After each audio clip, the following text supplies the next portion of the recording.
چې دوه زړونه دي، یو نرم زړه دی یو سخت. هغه زړه چې هغه نرمي او د هغې زړه د وجې نه په سترګو اوښکه راځي، دا کامیاب زړه دی، دا په هدایت دی. هغه زړه چې هغه سخت وي، سخت او هغې سره په سترګو اوښکه نه راځي، دا خطرناک زړه دی. الله وی فیلون، یو معنا دا ډېر افسوس دی، ډېر افسوس. بنده تعالی دا سخت زړه نه دی پکار. خلک اوس هم وایي تعالی افسوس دی چې ته پلار نه پېژنې، افسوس دی چې ته کنځل کې. ویلون افسوس دی هغه زړه چې هغه سخت دی. او ویل یو بله معنا هم لري، په جهنم کې یو کنده ده، او روزانه جهنم د هغې کندې نه او یا زره کارته امان غواړي، جهنم ته امان غواړي، دومره ګرم دی. ویلون د جهنم هغه خطرناکه کنده ده. چاله للقاسیة قلوبهم عن ذکر الله، هغه ړونو له چې هغه سختي خدای نه یادوي، سختی خدای نه یادوي. او الله فرمایي اولئک فی ضلال مبین، دا خلق دا سخت ړونو والا دا صراحتا په ګمراهۍ سر دي. د دې لاره روغه نه ده، لاره یې نیغه نه ده، لاره یې ګمراه د خطا ده. اوس به ته وایې چې دا سخت او نرم به څنګه کېږي، نو د هغې علاج حضور پاک ښودلی. څوک چې د الله ذکر کوي، څوک چې خیرت ځان ته را مخکې کوي، دا زړه به نرمېږي. او ستا لاس کې د خبره وی زما زړه نه نرمېږي، څنګه نه نرمېږي؟ پیغمبر علاج ښیي او ته وایې نه نرمېږي. تلاوت کوه د قرآن شریف، او چې کله د قرآن شریف تلاوت کې نو او جاړه، او که جاړه نه درځي فتباکو شکل د جړغونې جوړ کا، زړه به ښه نه نرمېږي. اخرت ځان ته را مخکې که، قبر او د قبر عذاب ځان ته را مخکې که، د الله ګرفت ځان ته را مخکې که، په خپله به نرمېږي. ذکر کوه، لا اله الا الله کوه، الله یادوه، خندا کمه کوه او جړه زیاته کوه، زړه په خپله نرمېږي. او که ته صرف دنیا ته متوجه یې او هر وخت خندا خوندي کې او الله ته توجه نه ساتې، د الله ذکر نه کې، تلاوت نه کې، اخرت ځان ته نه یادې، قبر ځان ته نه یادې، به د دنیا ژوند دی او ته پکې او دا راته ډېر خوښ دی،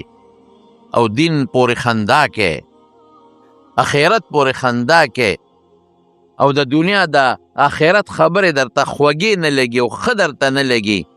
دا راته زړې خبرې ښکاري، په دې شرمېږې، دا به سختي سخته، دې زړه به جړه نه راځي. اولئک فی ضلال مبین، الله وی دا په غلطه لار روانې، ګورې اور ته روانې، ګمراهۍ طرف ته روانې. نو سخت زړه د خدای بدی شي او نرم زړه د خدای خوښي او نرمېږي په څه؟ د الله په ذکر، په قرآن او په تلاوت او په آخرت یاداشت باندې نرمېږي. او سختېږي په دې چې آخرت نه یادې. حضور پاک فرمایي یو ځل صحابه او خندل، چې وی خندل، رسول الله مبارکو فرمایل لو تعلمون ما اعلمو لضحکتم قلیلا ولبکیتم کثیرا. وی چې ما ته معلوم دی وغه تاسو ته معلوم شو، نو خندا به م کمه یو جړه به م ډېره. او نن زمون خندا ډېره ده او جړه رشترې نه. کوم څیزونه چې حضور پاک لیدلی دي که هغه مونږ ولیدل،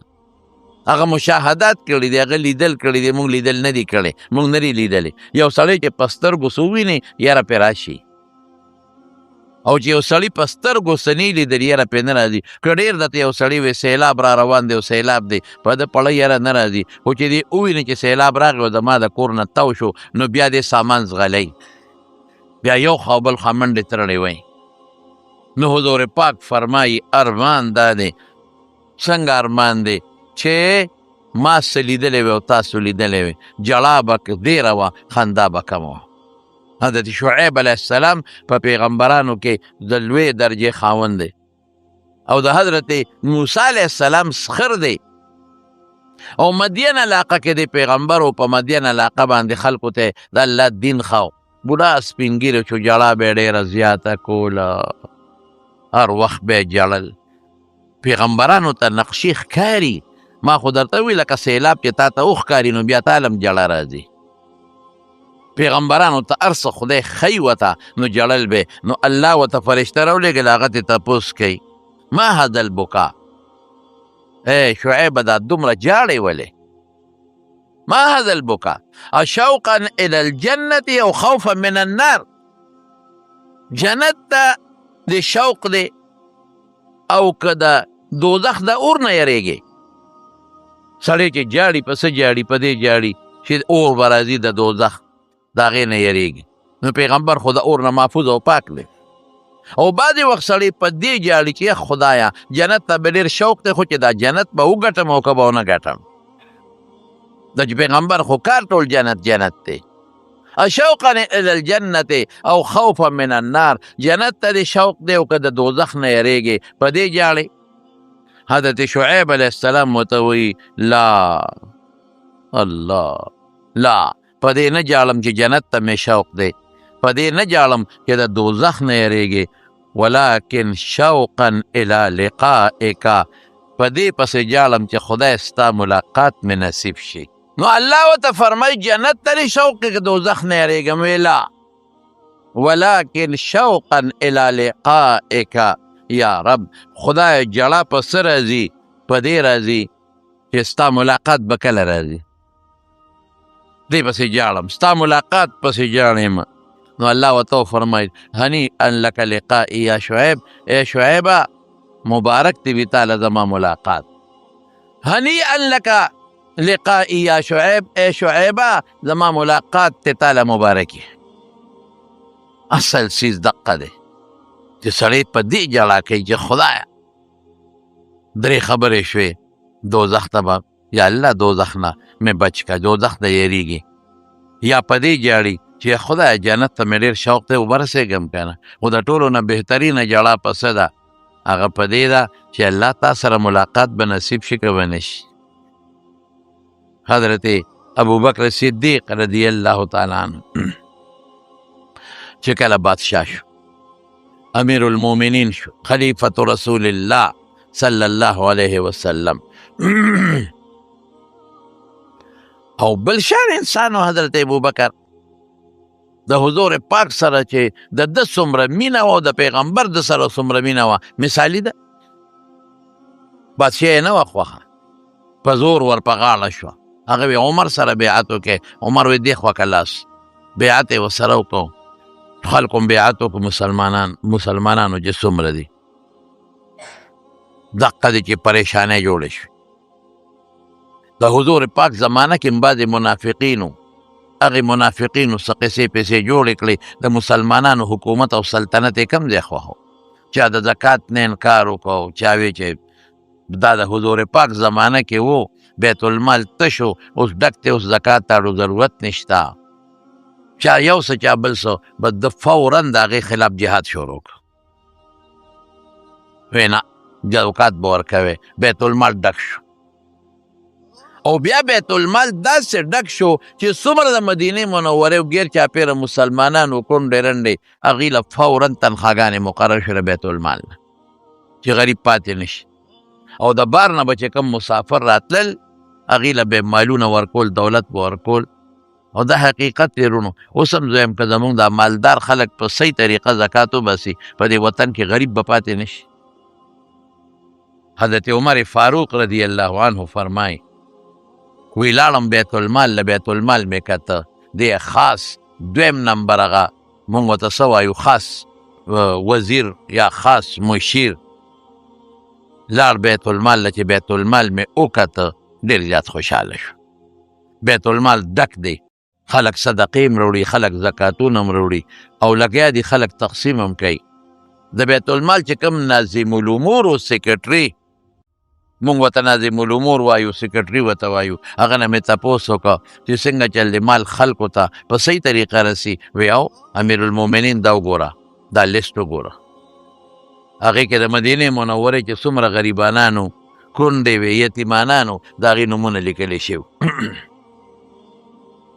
یو زنانه وه چې د هغې نوم لیکلی شوی دی په خانه کې او ورته مخامخ لیکلی هم دي چې دا بیوه، یعنې مونږ په اردو کې ورته بیوه وایو، کونډه ده دا ښځه، خو هغې ته تنخوا نه ده لیکلی شوې. لکه نورو له چې څنګه په یو خانه کې د میاشتې یا د هفتې کم هغه مال میلاویږي، هغه خانه خالی پرته ده. ما د هغه ناظم العلومون نه تپوس وکړو، مې دا ښځه جمدی ده وي یو، نو دې له ولې نه ورکوې؟ وی ما ته پته نشته، خو حضرت ابوبکر صدیق وایي چې دې له مه لیږې. ولې مه لیږې؟ وی دې نه نیم خبر. د هغه کتلی ده او دا د هغه حکم دی چې د نورو له ورکوې، دې کونډې له مه ورکوې. حضرت عمر ویله کې مې سوچ وکړو چې حضرت ابوبکر خو زیاتې نه کوي، خو څه چل شته، څه وجه به یې خفه دی ته که څه مسله ده. وی نوم مې هم د هغه ښځې معلوم کو، محله مې وله معلومه کړه. ما وی زه ګورم معلومات کوم چې اخر ولې نه ورکوي، او ځکه دې نه ورکوي زه به وله د خپل طرف نه څه مقرر کړم چې دا کونډم ده، خاوند دې مړ دې دره کې نه لګي، دې له خو ضرور ورکول پکار دي. محله مې معلومه کړه، د هغې محلې ته ورغلم، تپوس مې وکړو چې دلته د پلانکي مرحوم ښځه ده کونډه، وی دا مخامخ کور یې دی. چې زه ورغلم کور د دننه نه جرنده، ما اواز ورکړ ای فلانکې، د فلانکي ښځې زما اواز اورې، جواب راکړه ها وایه. ما وی چې زه راغلی یم، ستاسو ضرورت شته زه درته پوره کړم. ما ته دروازه کولاو که، وی ما ته وی چې بچې هر څوک چې زه خو دروازه نشم کولاولی، زه خو معذور یم، د کټ نه پاسم، خو ډېر په تکلیف پاسم، پاسېدی هم نشم د کټ نه نشم، او چې پاسم هم ډېر په تکلیف پاسمه، دروازه خو زه نشم کولاولی. ما ته چل وښایه. وی نه چل خو دا دی چې لاس به د بار نه راښکته کې، دننه نه زنځیر دی کولاو به کې، خو دا ده چې بچې څه له راغلې؟ ما چې زه ستاسو خدمت وکړم. وی زما خدمت ته ضرورت نشته، زما ګاونډیان دي هغې روټۍ رالیږي، ښه په ټیم راله روټۍ روړي راکوي راله، زما ګاونډیان دي زما د جامو جوړو د هر څه هغوی بندوبست کوي، غږ کوي، او نور زما جت شته نه، بچي مې نشته چې ګنې بچو له ورکم،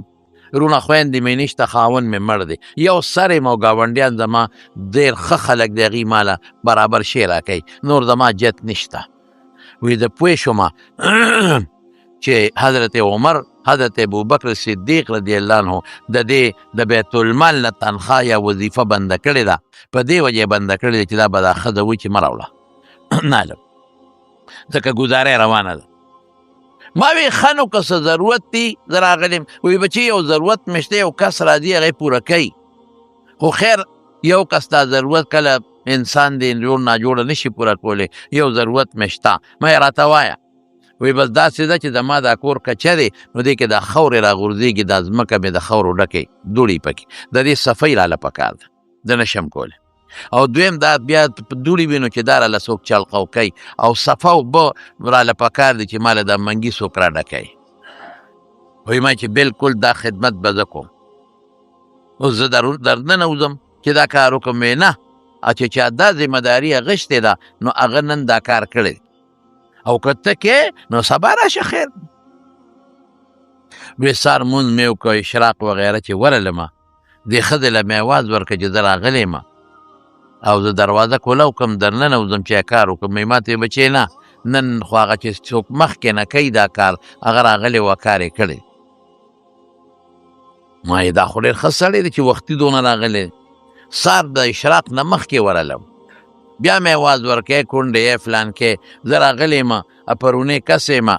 چې ستا دا خدمت وکړم. وی ما ته بچې هغه چې کوم کس یې کوي نن وختي راغلی دا کار یې کړی. یا خدای پاکه، بس ما وی هر څوک چې دی څوک نیک بنده دی د خدای، او دی د شپې راځي او د دې کونډې خدمت کوي، د ریاکارۍ نه ځان ساتي چې څوک مې ویني نه. مونږ نن سبا خو چې خیراتونه کوو نو دې دپاره نه کوو چې خدای پاک یې وویني بل څوک، مونږ خو چې خلک یې وویني، مونږ چې خلک ووایي چې دا نیک سړی دی،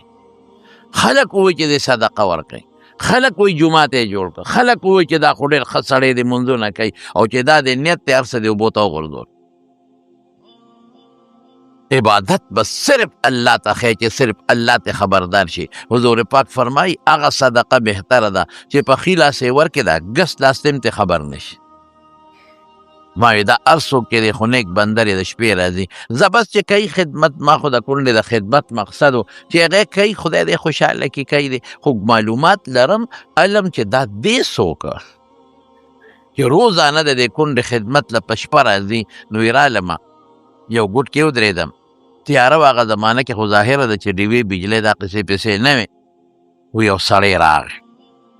دنګ لوړ سړی دی او د هغه خپې درزار خیږي او دا مخې په صادر کې سر پټ کړی دی چې ما څوک ونه ویني وی چې یو ځای له راغی نو سپلی ویستی نو ورو ورو په قلار قلار ته نو چې مخکې شو نو بیا سپلی په خپو کړی تیاره د شکي شون پې ملګري پیژنې خو پوره مې ونه لیده ورغې د کونډې کور له او د بار نه لاس ورښکته که او ځان ته یې دروازه کولاو کړه او اجازت یې وغوښته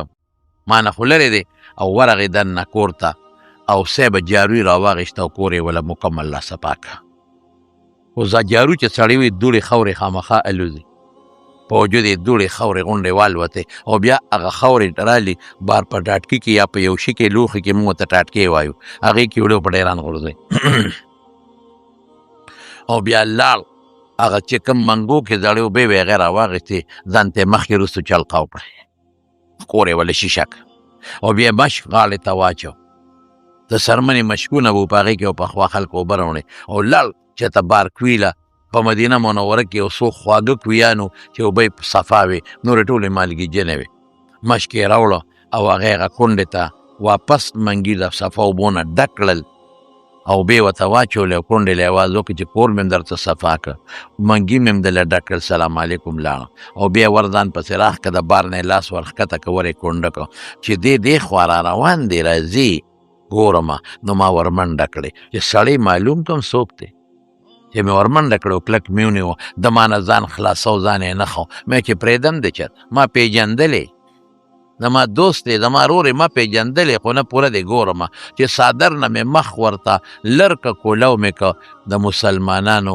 بادشاه او خلیفه د حضور پاک حضرت ابوبکر صدیق دی اوهو ابوبکر ما وپېژندې وختي چې مې ولیدې مې پېژندې ځان دې پټ کړي دا ولې تا ته څه کې په نیمه شپه راځې ته خو ستا بلا دشمنان دي مدینه کې یهودیان شته منافقین شته ته خو دا حکم ما ته وکړه زه به کوم زما بچی به کوي ستا بچی ته دې ووایه غلام ته ووایه ویندې ته ووایه ګاونډي ته ووایه ستا حکم نه خو څوک نه تېرېږي بل چا ته ووایي دا خدمت به کوي دا څه کې دا غټ غټ مشکونه راوړې په شا باندې په مسلمانانو بادشاه غټ غټ بار دې را پوګه کړی دی او دې کونډې له راځي وی ما ته وجړل حضرت ابوبکر صدیق او ما ته وی چې ښه زه به دا بار بالکل نه راوړم دا خاورې په سر نه بار کوم بار به نه غورځوم دا خدمت به نه کوم دا مشک به زه په اوږه نه راوړم دا بار به نه راوړم خو عمره دا ذمواري راکړه چې د قیامت په ورځ په زما بار توړې څوک په وړي د قیامت پر زما چې کوم پیټې دی او بار دی ته به وړې ستا زوی به وړي زما زوی به وړي غلام به وړي نوکر به وړي څوک به وړي که دا ذمهداري تا سره وي ما سره خو نشته قرآن او سنت خو لا تزر وازرة وزر اخرى ځکه که تا سره دا ذمهداري وي نو زه ووایم ماته په سلګو جاړي حضرت ابوبکر ای عمره پرېږده که په دې بار د اخرت دروازې د بار نه بچ شومه که په دې خدمت او په دې تکلیف د قیامت د محشر د میدان دروازې د تکلیف نه بچ شومه ابوبکر دغه ځای کې خو دې سپلی ویستی نور تیز روان وي هلته دې وویسته څه چلو وی دا دلته د یتیمانانو کور دی نو زه په درز نه تلم سپلی مې ځکه ویستی چې د هغوی چنې سره تېرېږم هسې نه دا درزار هغوی ووري هغه ماشومان د خوبه راپانسي کله چې د الله پاک دې سینه کې او دې زړه کې اخرت را مخکې شي او د قیامت ورځ را مخکې شي دا به نه وي چې د ماړه سخت دی ډېر ملګري ویله مې سخت دی الله سخت ولې دی یو شی دی یو ټیپر دی پله زور ورکې نو په لاس زور نه ورځي سخت دی سخت لیکن دغه ټیپر ته اوبو کې واچوه اورو پسې بل کا چې دا نرمېږي که نه نرمېږي کاڼې سختي کاڼې اور کې واچوه چې په دې میاس چوي که نه چوي. اوسپنه سخته ده، اور کې واچوه تاوهه چې نرمیږي که نه نرمیږي. د مسلمان له ولې سخت دی؟ دا تا په دې د دوزخ د اور تاو نه دی تیر کړی، هغه سوچ ته نه دی کړی،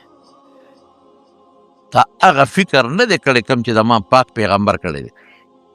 تا هغه سوچ نه دی کړی کوم چې د هغه بیبیانو کړی دی، تا هغه سوچ ړله نه دی ورستی، هغه لمبه دې ړه ته نه ده درنه کړې، کومه لمبه چې ځان ته حضرت ابوبکر او حضرت عمر درنه کړې. رپورټ یې سړیم نو رسول الله مبارک چې کوم شارټ لیست جوړ کړی و د جنتیانو د لسو کسانو په یو مجلس کې نومونه اخیستي، اول نمبر وی ابوبکر فی الجنه، جنت ته به ځي اول نمبر. او په یو موقع نه په ډیرو ګڼو موقعو کې د دواړو جهانو مبارک سردار فرمایي ابوبکر جنت ته به ځي. او په یو موقع جومات ته راننوت، مشکات کې حدیث شته، خی طرف ته حضرت ابوبکر دی او ګس طرف ته حضرت عمر فاروق رضی الله عنه. ابوبکر یې په دې ښي لاس داسې ونیو او حضرت عمر یې په دې ګس لاس داسې ونیو او صحابو ته داسې مخ کړی. دا عجیبه خبره ده، صحابو ته مخ کړی او سوی وی هاکذا نبعث یوم القیامت، قیامت په ورځ به موږ د قبرونو نه دقسې پاسو. دا پیشنګویي شوه چې ما سره به دواړه یو ځای ښخېږي. او فرمایي حضور پاک د دنیا مم ابوبکر او عمر وزیران دی او په آخرت کې مم وزیران. او وزیر د بنده اعتمادي، مشورې ورسره کوي، با اعتمادي، لیکن یاره څونه غالبه ده. پیغمبر له خو هېڅ نشته، ولې حضور پاک جړل؟ حضرت شعیب خو پیغمبر دی، ولې جړل؟ حضرت داود علیه السلام په خدای قسم دومره جړه کړې ده چې علما وایي آدم علیه السلام پسې دویم نمبر جړه داود علیه السلام کړې. او دواړو جهانو سردار فرمایي کان اعبد البشر، په ټولو بندګانو کې عبادت گزار داود علیه السلام. پیغمبر دی، پیغمبر له جنت دی، بیا هم جاړي. اخرت را مخکې که ته ګورې چې له نرمېږي که نه نرمېږي. ټول عمر ستا خندا ده او خلطې دی او ګپ دی او شپ دی او چې پاسې دنیا ده او کاروبار دی او ماسپښین دنیا ده او کاروبار دی او ماښام او ماسخوتن دنیا ده او کاروبار دی او د شپې د کاروبار سوچونه دی او میټینګونه دي او دوستان دي او هغوی سره ټول همدغه خبره تاسو نه وګټلې او ما څونه وګټلې، تاسو نه موټرې واخیستې، لکه کم نمبر ماډل دی ورېږه ما خو د هغې نه ښه ماډل پیدا کړو، دا ماډل د کم دی اخیستې ورې دې نه ښه پکار دی، کارخانه ده ورېږه دې نه غټه پکار ده، څونه ګټې او څونه ګټم. ټول زندگی دې تېره شوه په دې څیزونو کې او ناګانه پړق خېټه به دې وچوي او قر به له بلال شي، دا کارخانې او دا ماډلې او دا بنګلې به دنه ټولې دقسې پاتې شي. زه خو دا نه ویم چې ګناه ده. اله صحابو به اوښان اخیستل، ښه اله اوښان، اعلی اسونه به یې اخیستل، ته موټر اعلی راغیستو، اله دا لرې کوه لرې کوه ورکول، دا پسې نرمېږي. غریب فقیر اله بچی راشي کښېنه دلته کښېنه او پیالې چای ولوه شابس رو باسه در جیب نه 50 روپۍ څه کېږي؟ په 50 ته مرې، په 100 روپۍ مرې، که بچي دې پرې نارېږي ورکوله، الله به خوشحاله شي، خوله په خپله نرم شي. جومات له څوک راغی چنده غواړي، مدرسې له او شکر وباسه چې زه دومره شوم چې زما در له څوک راغلی او ما نه مدرسې او جومات له پیسې غواړي. مولانا صاحب کښېنه شابه هله پیالې چای ووایه، زه چې څه دې وسه کېږي ورکړه نه کېږي وایي زه به بیا ما ته پته وښایه زه به بیا در ورېږم، خفه نه شي. دا کبر مونږ وخوړ، کبر